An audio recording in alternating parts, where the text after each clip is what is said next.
Bradesco. Entre nós, você vem primeiro. Boa noite. Boa noite. 6 pacientes foram contaminados com o vírus HIV depois de realizarem transplantes de órgãos no Rio de Janeiro. A suspeita é de que o laboratório possa ter forjado os resultados dos exames de sangue de 2 doadores. A Secretaria Estadual de Saúde interditou a clínica e decidiu testar novamente quase 300 doadores que passaram pelo local. O Ministério da Saúde determinou uma auditoria no sistema de transplantes do Rio de Janeiro.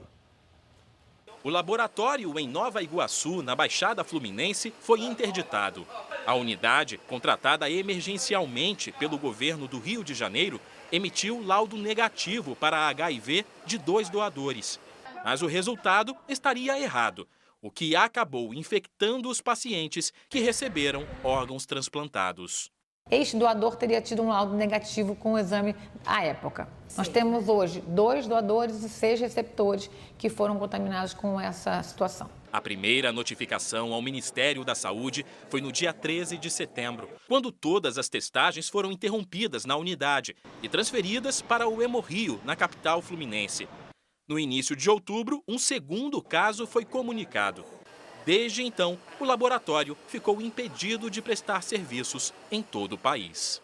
Técnicos da Anvisa fizeram uma vistoria no local e encontraram irregularidades, como a falta de kits para a realização de exames de sangue e de comprovantes de aquisição, o que levanta a suspeita de que os resultados tenham sido forjados. A Secretaria Estadual de Saúde abriu uma sindicância para apurar o caso e realiza uma força-tarefa para refazer os testes de outros 286 doadores, cujos exames passaram pelo laboratório. Em nota, a empresa informou que utilizou kits de diagnóstico recomendados pelo Ministério da Saúde e Anvisa.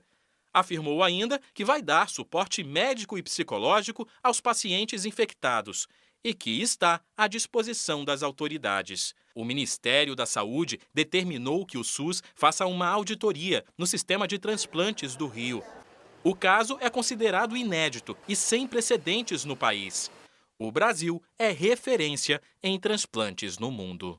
Reitero aqui o compromisso e as ações imediatas e todas aquelas que forem necessárias para apoio a doadores, receptores e suas famílias, bem como para garantir a integridade, a transparência e a alta qualidade do Sistema Nacional de Transplantes, reconhecido por sua qualidade em todo o mundo. Olha, nem mesmo as câmeras de segurança afastam os criminosos dos condomínios residenciais. De janeiro a agosto, foram quase 800 invasões no estado de São Paulo. A maior parte delas ocorreu pela entrada principal. As imagens da câmera de segurança mostram o momento em que o criminoso se aproxima da entrada do condomínio. Ele parece usar uma ferramenta para abrir a porta. Um outro suspeito se aproxima. Em poucos segundos, os criminosos conseguem entrar. O apartamento invadido é deste jovem que não quer se identificar. Ele não estava em casa no momento. Os ladrões levaram um computador avaliado em R$7 mil. O circuito de segurança mostra ainda a saída de um dos criminosos. Vi que estava tudo no lugar, até estranhei, falei, invadiram, não levaram nada. Depois, quando eu olhei o quarto, meu computador já não estava lá. O que chamou a atenção da vítima e da polícia é a facilidade com que os criminosos entraram no residencial. E, de fato, não há muitas barreiras. Tem uma única porta de acesso, com uma única fechadura e uma fechadura simples. Segundo os especialistas, é justamente essa falta de equipamentos de segurança que torna boa parte dos condomínios vulnerável à ação de assaltantes. Números da Secretaria da Segurança Pública de São Paulo mostram que entre janeiro e agosto foram registrados 792 roubos ou furtos a condomínios no estado, 1 a cada 8 horas. Qualquer condomínio, o pessoal tem lá objetos de valor, dinheiro, joias, tudo isso, equipamentos eletrônicos. E o grande segredo dos prédios é um bom sistema de controle de acesso. É a portaria. A Secretaria da Segurança disse que houve redução de mais de 22% nos furtos a residências nesse período. A vítima, que teve o apartamento invadido, agora convive com a insegurança. Eu não consigo dormir direito porque eu acho que qualquer barulho pode ser alguém entrando, fazendo alguma coisa, porque não tem segurança, nada foi feito, então eu continuo a mesma situação. Veja agora outras notícias desta sexta-feira. A área queimada no Brasil de janeiro a setembro equivale ao tamanho do estado de Roraima. Saiba o que pode acontecer com Paulo Cupertino depois de julgamento ser anulado. Seca de rios deixa a população de várias cidades brasileiras sem água. O trabalho de voluntários que arriscam a vida para salvar animais cercados pelo fogo. E um ano depois, fotógrafo israelense relembra ataque do Hamas em festa de música eletrônica.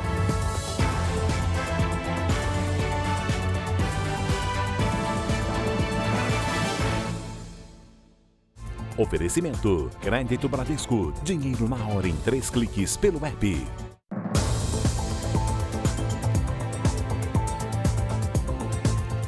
Três tentativas de assalto terminaram com os suspeitos feridos ou mortos na Grande São Paulo. Num dos casos, uma mulher reagiu e atropelou o criminoso. O carro que bateu de frente nesta casa só foi retirado quase 20 horas depois. Ao lado, destroços de uma motocicleta. O que à primeira vista parece um acidente de trânsito é, na verdade, o resultado de uma tentativa de assalto que terminou com a morte do criminoso. Minutos antes, a mulher que dirigia este carro tinha sido assaltada a pouco mais de 200 metros de distância. Na delegacia, ela contou que depois de levar o celular, o suspeito continuou apontando uma arma. Imagens de uma câmera de segurança mostram o momento em que o carro passa em alta velocidade e arrasta a motocicleta e o piloto até colidir com a casa. O suspeito morreu na hora. No depoimento que prestou na delegacia, a motorista disse que se sentiu ameaçada e só recobrou a consciência depois da batida. Depois que ela viu que tinha acontecido tudo, ficou muito nervosa. A moto era roubada, assim como a outra motocicleta de um cúmplice que fugiu. O segundo assaltante ainda não foi identificado. A polícia entendeu que houve legítima defesa por parte da motorista. Uma atitude perigosa, segundo este consultor de segurança. De forma geral, ela fez uma reação, o que a gente não recomenda, porque ela não tem toda a ação dominada. Não reaja. Essa é a orientação. Em São Bernardo do Campo, outras duas tentativas de assalto também deram errado. Numa delas, 3 suspeitos tentaram roubar um carro sem saber que o motorista era policial civil. Ele reagiu e baleou um dos ladrões que morreu no local. Os outros fugiram. Em outro bairro, um policial militar de folga prendeu um homem que tentava furtar uma moto. Imagens feitas por celular mostram o suspeito no chão e o PM com a arma em punho. De repente, o policial atira no suspeito, que é atingido de raspão e depois preso. Em nota, a Secretaria da Segurança informou que o tiro foi disparado porque o homem tentou tirar a arma do policial. Um estudante foi morto numa tentativa de assalto em Minas Gerais. Ele trabalhava como entregador para complementar a renda da família. A suspeita é de que a vítima tenha tentado impedir o roubo porque a moto não tinha seguro. O motoboy foi enterrado em Nova Lima, na região metropolitana de Belo Horizonte. Otávio Augusto Amâncio Magalhães morreu aos 26 anos. Até a moto ficou. Levou nada dele, levou a vida dele. A vida dele e a nossa. O entregador estava no bairro Belvedere, região de alto padrão da capital mineira, quando foi rendido por 2 homens em uma moto. Ele teria tentado reagir e acabou atingido por um tiro na cabeça. Os criminosos fugiram sem levar nada. Otávio trabalhava em uma oficina mecânica e cursava a faculdade de engenharia, que era paga pelo patrão. Ele também entregava sanduíches para complementar a renda da família. A suspeita é que o estudante tenha sido baleado ao tentar impedir o roubo da motocicleta, que não tinha seguro. Até agora, ninguém foi preso. O caso é investigado pela Polícia Civil. Só no primeiro semestre deste ano, quase 8.000 motos foram roubadas ou furtadas em Minas Gerais, aumento superior a 10% em relação ao mesmo período do ano passado. Apesar da violência, O caso de Otávio não entrou na estatística, já que a moto dele não foi levada. Muito duro. A pessoa trabalha, estuda, se dedica para pagar as coisas, ter um mínimo de dignidade, e vem uma pessoa não, né? Um marginal, um bandido, e acabar com tudo. Eleições 2024. Saúde, educação e incentivo ao empreendedorismo. Esses foram alguns dos temas dos candidatos à Prefeitura de São Paulo. Guilherme Boulos, do PSOL, fez campanha à tarde na Brasilândia, bairro da Zona Norte de São Paulo. O candidato respondeu a perguntas da população sobre as propostas e assinou uma carta com medidas que pretende colocar em prática na região, se for eleito. Boulos também afirmou que vai priorizar os investimentos na área da saúde para reduzir a fila de consultas e exames. Uma das propostas é ampliar o programa Mais Médicos e oferecer melhores salários e mais segurança aos profissionais que aceitarem trabalhar nas periferias da capital paulista. Eles não vêm muitas vezes porque eles são de um estímulo financeiro e nós vamos, com esse recurso, pagar um salário a mais para que o médico venha trabalhar na periferia e porque ele se sente inseguro muitas vezes. E nós vamos garantir GCM, Guarda Civil Metropolitana, em todas as unidades de saúde para que o médico possa trabalhar com tranquilidade. Ricardo Nunes, do MDB, visitou uma feira de empreendedorismo que começou hoje em São Paulo. O candidato à reeleição percorreu os espaços dos estandes, conheceu produtos regionais, tirou fotos e conversou com empreendedores de diferentes idades. Ricardo Nunes falou sobre a importância do incentivo financeiro e fiscal para quem pretende começar a empreender. O candidato disse que, se for reeleito, vai ampliar os projetos nessa área para vários bairros da capital paulista, inclusive nos Centros Educacionais Unificados, os CELs. Mas vamos reforçar isso em todos os 58 CELs. No meu próximo mandato nós teremos o Empreende SP, que vai ensinar a montar o teu negócio, a fazer a gestão, e teremos R$45 mil de inicial para ele fazer o seu capital de giro. E o acompanhamento durante 6 meses para o negócio dele dar certo. Veja a seguir. Fotógrafo israelense relembra ataque dos terroristas do Hamas em festa de música eletrônica. Rio seca pela primeira vez na história e deixa moradores de cidade do interior de Goiás sem água. Situação se repete em municípios de todo o país.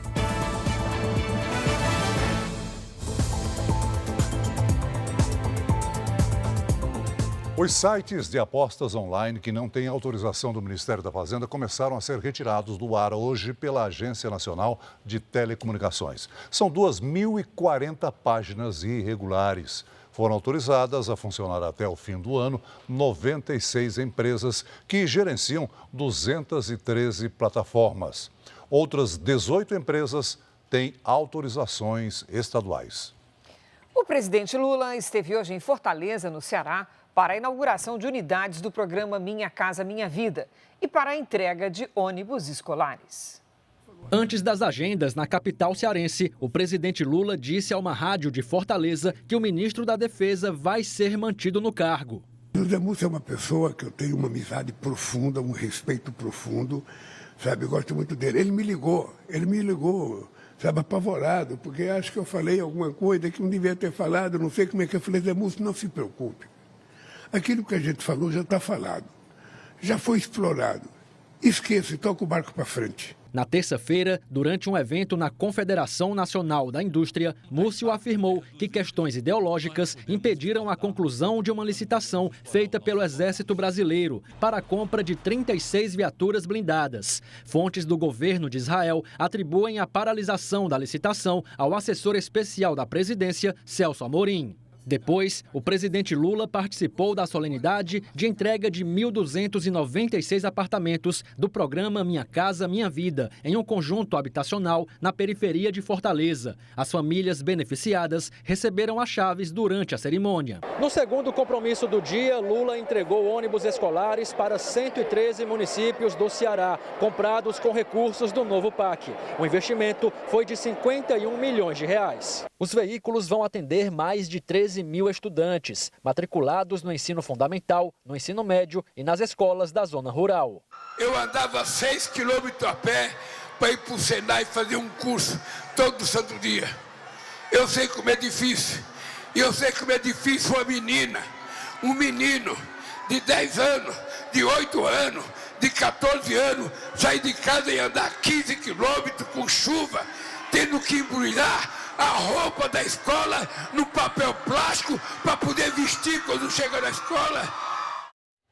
Os Estados Unidos anunciaram novas sanções contra o Irã, país que financia os grupos terroristas Hamas e Hezbollah. Hoje, Israel voltou a ser alvo de ataques que partiram do Líbano. Na região norte do país, as sirenes soaram nesta sexta-feira. Os foguetes lançados pelo Hezbollah foram interceptados na cidade de Safed. Nesse vídeo divulgado pelo exército israelense, mísseis destruíram um lançador de foguetes no sul do Líbano. O ataque eliminou um comandante do Hezbollah, que seria responsável pela unidade antitanque do grupo terrorista. Hoje, o governo de Israel reconheceu que um dos ataques atingiu uma base das Nações Unidas no Líbano. 2 soldados ficaram feridos. As Forças Armadas declararam que vão investigar o incidente. Também nesta sexta-feira, os Estados Unidos anunciaram novas sanções contra o Irã, que financia o Hamas e o Hezbollah. As medidas afetam o setor de petróleo do país. A equipe do Jornal da Record voltou ao local do festival Nova, a festa de música eletrônica invadida por terroristas do Hamas. Um ano depois do ataque, a área foi transformada num memorial em homenagem às vítimas, entre elas 3 brasileiros.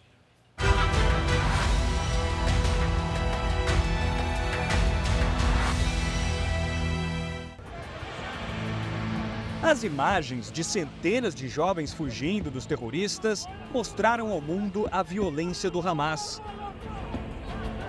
Das 1.200 pessoas que foram mortas em Israel no dia 7 de outubro, ao menos 390 estavam no Festival Nova, um show de música eletrônica idealizado por um DJ brasileiro.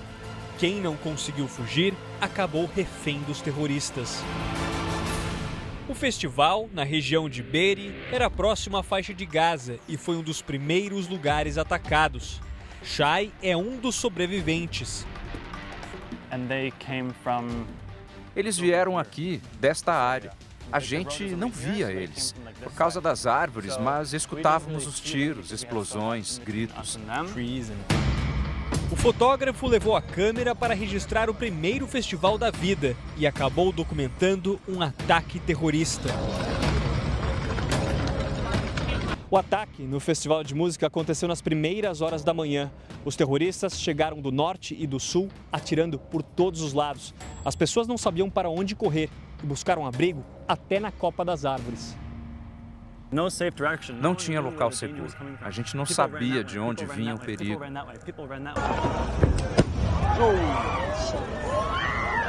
O Shai e os amigos dele estavam acampados mais ou menos ali, debaixo daquelas árvores. Quando os foguetes começaram a cruzar o céu, a festa foi interrompida. O grupo decidiu fechar acampamento. Enquanto isso, o Shai ainda conseguiu tirar algumas fotos. Os amigos se reuniram exatamente neste local onde o carro estava parado. E eles partiram daqui ao mesmo tempo em que os terroristas chegavam. Depois de muitas voltas, o carro chegou à principal rodovia. Eu não conseguia ir para o norte, porque não era seguro. O Hamas estava naquela direção. E no outro lado havia trânsito. Então pensei, qual é a minha alternativa? Atravessei um campo e quanto mais longe íamos, mais a gente via mortos. De volta ao local da festa, o canadense faz o que considera uma de suas missões: contar para o mundo o que aconteceu. Essa aqui era a pista de dança do festival. Depois do ataque, o lugar virou um memorial em homenagem àqueles que morreram no dia 7 de outubro. Dentre as vítimas estão brasileiros. Carla Stelzer, Bruna Valeano e Hanani Glaser moravam em Israel. Hanani gravou um vídeo enquanto se escondia em um abrigo. Pelo menos a gente está no bunker agora, seguro, vamos esperar dar uma baixada nisso. Agora, perto de onde ficava o palco, estão esculturas de flores que transformam os campos na região da festa em verdadeiros tapetes vermelhos. A poucos metros de lá, uma plantação. São mudas que representam as vítimas, símbolos do renascimento para aqueles que se foram vítimas do terrorismo. O Prêmio Nobel da Paz desse ano foi entregue hoje a uma organização que reúne sobreviventes das bombas atômicas lançadas contra o Japão. A correspondente Silvia Kikuchi traz novas informações direto de Tóquio. Olá, Silvia. Olá, Celso. Olá, Cris. Boa noite aí no Brasil. O grupo Nihon Hidankyo recebeu o prêmio de quase 6 milhões de reais em reconhecimento pelos esforços em favor de um mundo sem armas nucleares. O co-presidente da organização, Tomoyuki Minaki, se emocionou ao receber a notícia. Ele e outros integrantes do grupo divulgam as histórias dos hibakushas, como são chamados aqui no Japão, os sobreviventes das bombas atômicas lançadas pelos Estados Unidos durante a Segunda Guerra Mundial.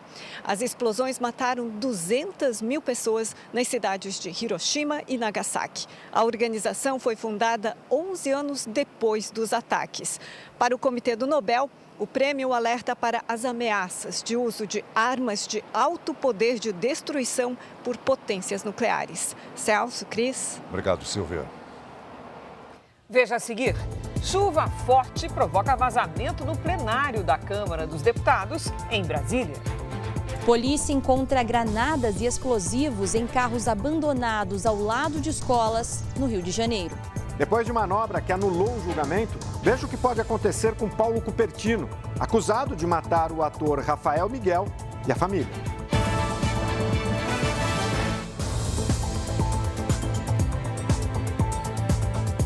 A chuva forte desta sexta-feira em Brasília alagou o plenário da Câmara dos Deputados. A água caía do teto enquanto servidores tentavam retirar computadores e telefones da mesa diretora. Lonas foram colocadas sobre as mesas para evitar maiores danos aos equipamentos. Em nota, a Câmara dos Deputados informou que a chuva forte provocou o entupimento de um cano da cobertura e que o problema não vai afetar as atividades da casa. Alerta de temporais pelo Brasil. A sexta-feira já foi nublada e com chuva em algumas regiões. Hora de conversar com a Lidiane Sayuri. Oi, Lid, boa noite. Como é que vai ficar o tempo no final de semana? Com chuva forte no sudeste. Cris, boa noite para você. Boa noite, Celso. E boa noite para você de casa. O avanço de uma frente fria mantém o tempo bem instável e com temporais a qualquer hora. Entre as capitais, Belo Horizonte, Vitória e Rio de Janeiro devem receber o maior volume de água. Mesmo com chuva, as temperaturas sobem à tarde e a sensação será de tempo abafado, com máximas entre 27 e 32 graus. Hoje, a maior quantidade de chuva caiu sobre o centro-sul do país. Nas imagens de satélite, esses pontos coloridos mostram onde chove neste momento. Amanhã, o avanço da frente fria também leva chuva para os estados do Tocantins e Pará. No interior do Nordeste, o tempo seco e quente predomina.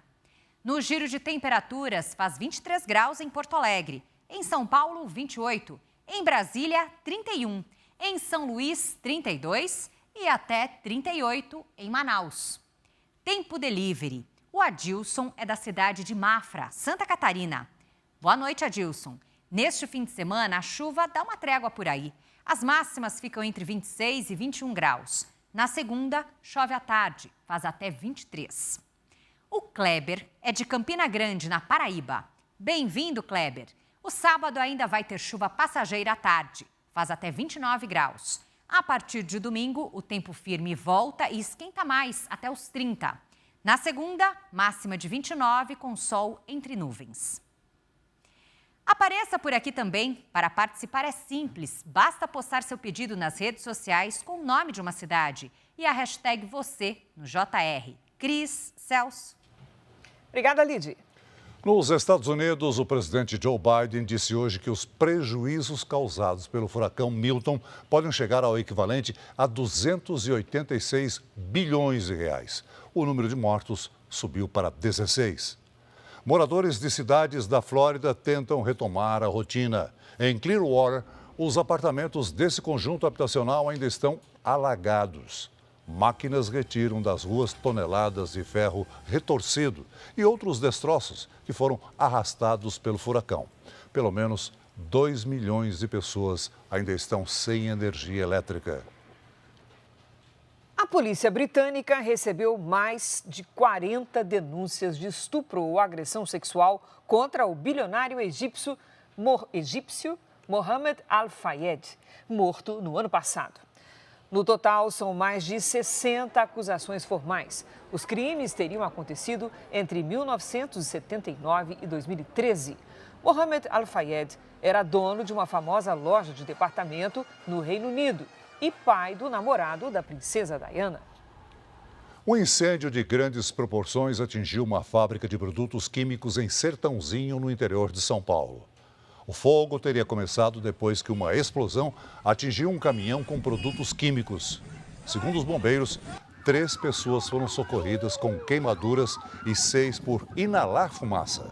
Já a prefeitura da cidade disse que 30 pessoas precisam de atendimento médico, sendo 4 em estado grave. Por se tratar de um produto químico altamente tóxico, a área foi isolada.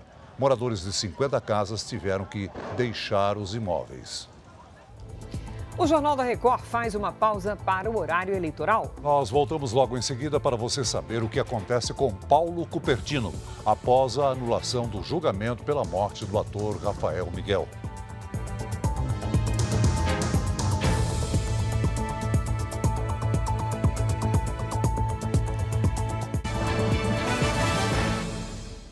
O JR está de volta. Paulo Cupertino tem que indicar um novo advogado. Caso contrário, ele será representado por um defensor público. Ontem, ele destituiu os advogados de defesa, o que foi considerado pela acusação como uma manobra para adiar o julgamento. Cupertino é acusado pelo assassinato do ator Rafael Miguel e dos pais dele. Paulo Cupertino foi levado de volta para o Centro de Detenção Provisória de Guarulhos, na Grande São Paulo, onde estava preso de forma preventiva antes do julgamento. Cupertino alegou que se sentiu inseguro com a defesa e destituiu o advogado que havia contratado, o que é um direito do réu. O júri foi dissolvido. Novos jurados serão escolhidos e um outro julgamento, ainda sem data prevista, será marcado. A ex-mulher e a filha dele terão de depor novamente. Para o assistente de acusação, foi uma estratégia do réu. De forma ardilosa, ele novamente destitui a defesa. Ou seja, ele vem conseguindo tudo que ele quer. Ele está no presídio que ele quer e agora novamente com uma estratégia aí que para nós é muito triste. Segundo este advogado da Comissão de Direitos Humanos da OAB de São Paulo, o juiz pode determinar um defensor público como advogado reserva para que a manobra não ocorra novamente. Ele estudaria o processo e estaria em condições de atuar se houver qualquer problema com a defesa constituída. Paulo Cupertino ficou quase 3 anos foragido. Ele está preso desde 2022, acusado de assassinar o ator Rafael Miguel e os pais dele, João e Miriam. O crime foi em 9 de junho de 2019. Cupertino não aceitava o namoro da filha Isabela com o ator. A ex-mulher e a filha dele foram ouvidas ontem, antes da anulação do julgamento, e confirmaram que Cupertino foi o autor do crime. Ele sempre alegou inocência. E ele simplesmente não falou nada no primeiro momento, me puxou para dentro e fechou o portão. Eu ouvi meu pai dizendo, conversar nada. E a partir daí eu só ouvi os disparos. Eram muitos disparos. Eu lembro que, quando eu estava de costas para a porta, eu agachei no chão, com as mãos no ouvido, eu gritava muito, falava não, não, não. E quando os disparos terminaram, eu saí e me deparei com a cena. Granadas e explosivos foram encontrados em 2 carros estacionados perto de escolas e de um posto de saúde no Rio de Janeiro. A polícia acredita que o arsenal apreendido seria usado numa disputa territorial entre milicianos na zona oeste da cidade. O Serviço de Inteligência da Polícia Civil localizou os 2 carros deixados em um terreno em Santa Cruz, na zona oeste do Rio. Dentro dos veículos foram apreendidos granadas de uso exclusivo das Forças Armadas, outros tipos de explosivo, galões de gasolina, armas, carregadores e munição. Agentes do Esquadrão Antibombas foram acionados para retirar o material com segurança. Os carros estavam parados em uma rua próxima a 3 escolas públicas e uma unidade de pronto atendimento. Os explosivos serão periciados e podem ser devolvidos ao Exército. A polícia acredita que o material apreendido possa pertencer a milicianos que tentam expandir o domínio territorial na zona oeste do Rio. Após a morte do chefe de uma das facções na última segunda-feira, a região passou a ser disputada entre grupos rivais. Nós já temos dados de inteligência que apontam os seus líderes, né, que apontam os donos desse material que nós apreendemos e em breve continuaremos nossas operações com a finalidade de retirar de circulação esses elementos dessas duas organizações criminosas. Na zona norte do Rio, a Polícia Militar fez uma operação para combater o roubo de carros e retirar barricadas em comunidades de Vicente de Carvalho. 6 fuzis, uma granada e uma pistola foram apreendidos. 6 suspeitos foram baleados na troca de tiros. Um pai de santo foi preso suspeito de abusar de mulheres durante atendimentos espirituais no Paraná. O centro espiritual onde o homem de 54 anos teria cometido os abusos está fechado. Ele foi preso em Ponta Grossa. 3 vítimas procuraram a polícia para denunciar os assédios. O homem agia sempre da mesma forma. Ele levava as vítimas para um cômodo do lado de fora da casa e dizia que a única solução para resolver os problemas delas era cometendo os abusos. O caso mais recente teria acontecido há cerca de 15 dias. Uma das vítimas, que na época dos abusos tinha entre 12 e 13 anos de idade, relatou que a família frequentava este local de atendimento.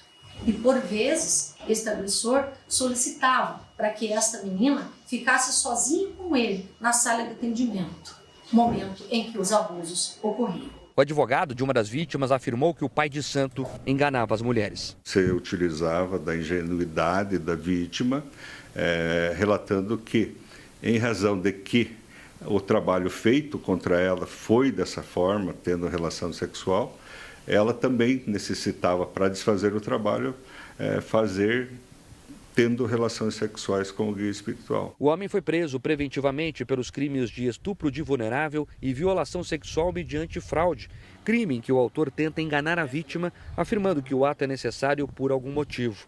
O suspeito ainda não contratou advogado. Segundo a polícia, mais vítimas devem prestar depoimentos nos próximos dias. A cidade de Faina, no interior de Goiás, decretou situação de calamidade pública por causa da estiagem. Aos 57 anos, Dona Miraci nunca tinha passado por uma situação como essa. Abrir a torneira e não sair nada. Essa semana mesmo nem roupa direito eu lavei, porque não tem água mesmo. Ela mora em Faina, cidade a 215 quilômetros de Goiânia. Há 3 dias, todos aqui estão sem água. O Rio do Peixe, que abastece o município, secou. A gente tem que sair 5 quilômetros para vir pegar água para tomar, que não tem água. Nós estamos andando sobre o leito do rio. O pouco de água que sobrou é insuficiente para fazer a captação para os moradores. Em anos anteriores era normal que o rio baixasse de volume, mas ele nunca tinha secado completamente como agora. De forma emergencial, caminhões-pipa enviados pelos bombeiros e municípios vizinhos estão enchendo as caixas d'água. Essa solução de caminhões-pipa ela é paliativa, emergencial, mas a solução definitiva é chuva para o nosso Rio do Peixe encher e principalmente a nossa captação voltar à normalidade. O Rio do Peixe é um dos afluentes do Rio Araguaia, o mais importante de Goiás e que também sofre com a estiagem. Um dos braços do rio, em Luiz Alves, no norte do estado, secou completamente e virou caso de polícia. As causas, sem dúvida nenhuma, passam por desmatamento, por fogo, por drenos, por a captação irregular, muitas vezes desordenadas. Crucial é a conscientização da população. Nós teremos mais momentos de extremos climáticos, tanto de secas em algumas regiões do país, como de chuvas intensas em outras regiões, e nós precisamos estar adaptados a essa realidade. Veja a seguir. Tempestade provoca queda de energia e fecha aeroporto de Congonhas, em São Paulo. Donald Trump pede ao serviço secreto o uso de avião militar durante a campanha. E Kamala Harris foca pelo 2º dia seguido em estados-chave para a eleição. Heróis do fogo no interior de São Paulo ajudam dezenas de cães a escapar das queimadas.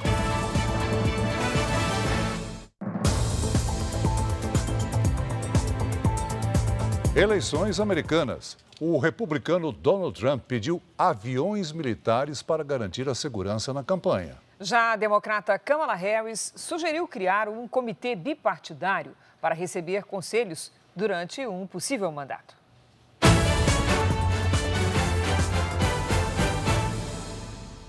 Em comício no Colorado, Donald Trump culpou o governo democrata de Biden e Kamala pela entrada de imigrantes ilegais nos Estados Unidos e destacou que as fronteiras eram seguras durante o governo dele. Ainda nesta sexta-feira, Trump viaja para Nevada. A equipe de campanha do republicano pediu ao serviço secreto o reforço na segurança depois que foram identificadas ameaças do Irã ao candidato. Entre os equipamentos que só são fornecidos a presidentes em exercício estão carros e aviões militares. A agência federal informou que já fornece ao ex-presidente o mais alto nível de proteção. Em julho, o ex-presidente foi alvo de uma tentativa de assassinato. E no mês passado, um homem foi detido depois de planejar um atentado contra Trump. Hoje, a candidata Kamala Harris fez campanha pelo segundo dia seguido no Arizona, como mostra o repórter José Luiz Filho. A democrata prometeu que, se for eleita, vai criar um comitê bipartidário para receber conselhos a respeito do próprio mandato. Pesquisas divulgadas hoje mostram que a disputa segue acirrada, com Trump e Kamala tecnicamente empatados nos chamados estados-chave. E como 4 em cada 10 eleitores planejam votar antecipadamente, os candidatos precisam correr contra o tempo para ganhar a preferência nessas regiões. Ontem, na Pensilvânia, outro estado indeciso, Barack Obama fez um apelo ao eleitor negro. Você está inventando todo tipo de razões e desculpas. Me faz pensar que você simplesmente não está aceitando a ideia de ter uma mulher como presidente, disse o democrata. A campanha do republicano aproveitou a fala e declarou: se alguém escutasse Obama, Hillary não teria perdido para Trump em 2016. De volta ao Brasil, uma tempestade atingiu a cidade de São Paulo e a região metropolitana no início da noite. Houve queda de granizo e vendaval. A nossa colega Caterina Achuti tem as informações ao vivo. Olá, Caterina, boa noite.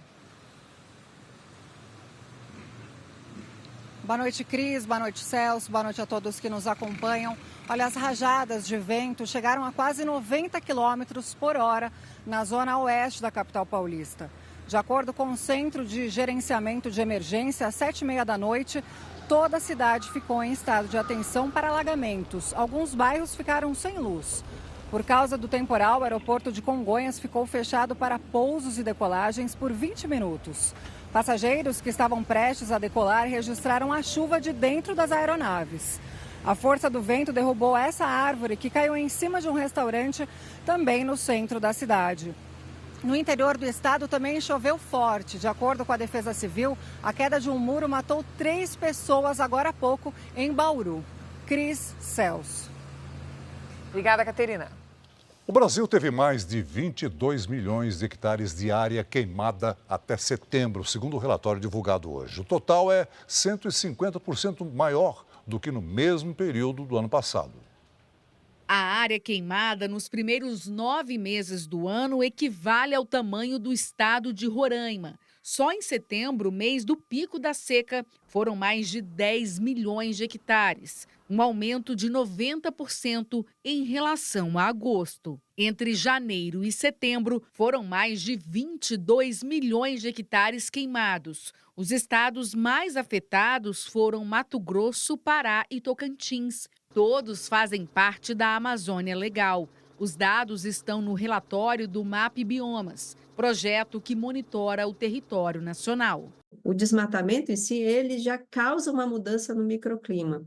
Então, quando a gente tem uma seca que é causada por, enfim, um fenômeno climático, como, por exemplo, foi o El Niño, né, ou o aquecimento das águas do Atlântico, a gente tem aí um efeito sinérgico entre uma seca mais localizada, causada pelo desmatamento, com uma seca mais regionalizada. O Cerrado foi o segundo bioma mais afetado pelos incêndios no mês passado, com 4.300.000 hectares queimados. Desde o começo do ano, foram mais de 8 milhões de hectares consumidos pelo fogo, um aumento de 117% em relação ao mesmo período do ano passado. Além do clima seco, há suspeita de incêndios intencionais. A Polícia Federal já abriu 101 inquéritos. Esta semana, a Advocacia Geral da União ajuizou 5 ações para cobrar 89 milhões de reais de pessoas físicas e jurídicas acusadas de destruir a vegetação nativa. Em setembro, o Brasil liderou o ranking de incêndios em todo o mundo, com mais de 83 mil focos. No interior de São Paulo, os incêndios quase mataram dezenas de cães em um canil. Mas voluntários entraram em ação e conseguiram salvar os animais. É o que você vai ver na reportagem especial de hoje.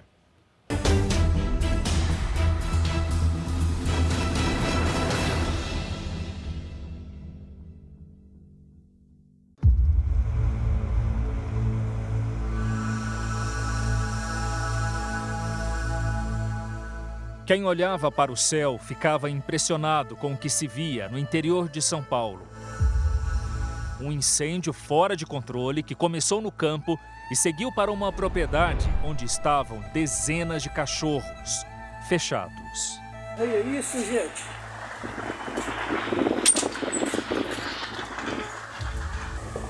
Vai pegar fogo tudo aqui. Vai ter como proteger os cachorros não, o que eu faço? Quem pede socorro no vídeo é o Zeca. São 16 anos de trabalho por aqui.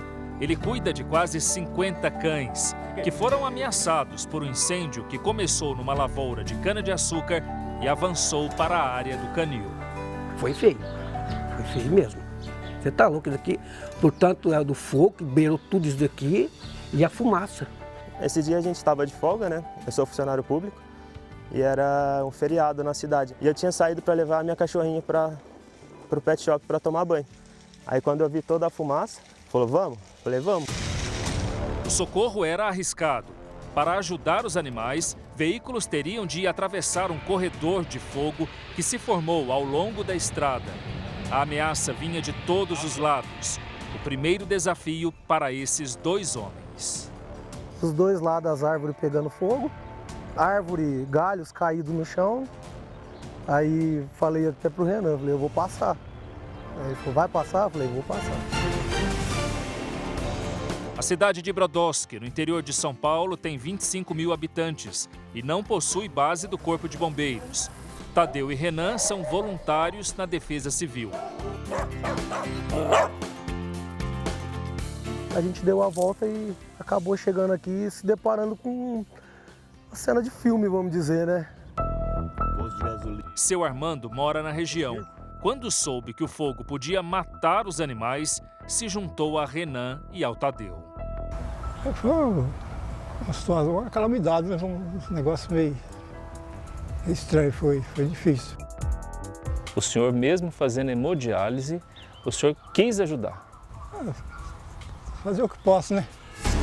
O fogo que consumia as árvores na entrada foi o primeiro obstáculo. Depois, o incêndio na plantação de cana nos fundos do canil.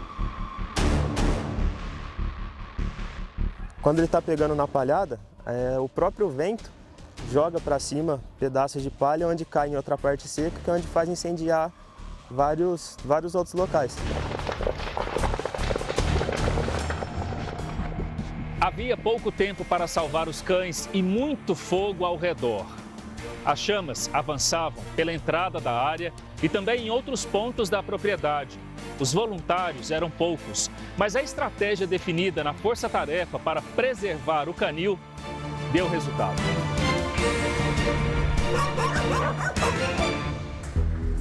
Pouco antes das chamas atingirem o espaço dos cachorros, como mostram essas imagens, os voluntários conseguiram frear o incêndio.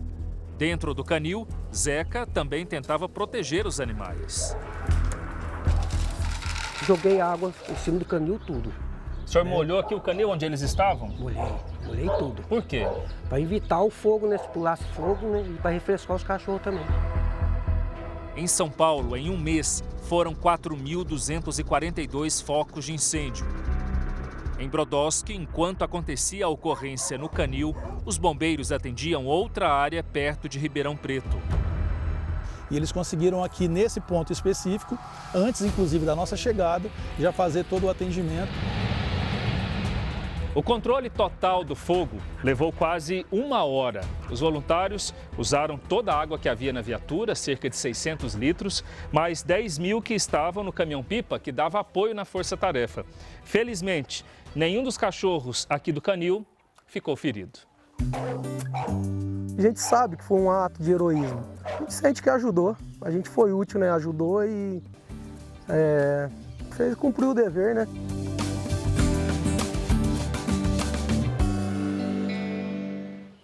O JR termina hoje com as imagens da Torre da Record, que está iluminada de rosa nesta noite chuvosa em São Paulo. A cor é para reforçar a conscientização sobre a prevenção e o diagnóstico precoce do câncer de mama neste Outubro Rosa. Fique agora com a novela Força de Mulher e logo depois de A Fazenda tem o último episódio de Quilos Mortais. É imperdível. Boa noite, ótimo final de semana para você. Boa noite.